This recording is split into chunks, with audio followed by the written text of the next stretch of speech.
Welcome, in front of me is a REALME C3 and today I'll show you how to format your SD card. Now to get started, let's open up settings. From here you want to scroll down to additional settings right over here and find a section called storage. Scroll down and you should see your SD card at the bottom, and once you tap on it we'll have the option to format SD card. Tap on it and it gives you a quick message that all data on the SD card will be erased, so if there is anything on it that you'd like to keep, back it up beforehand, kind of obvious. But assuming you don't want to or you have already done it, click on the format SD card.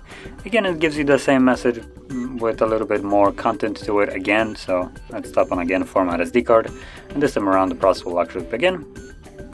This only takes a couple seconds, at which point once it's finished the card is ready to be used once more.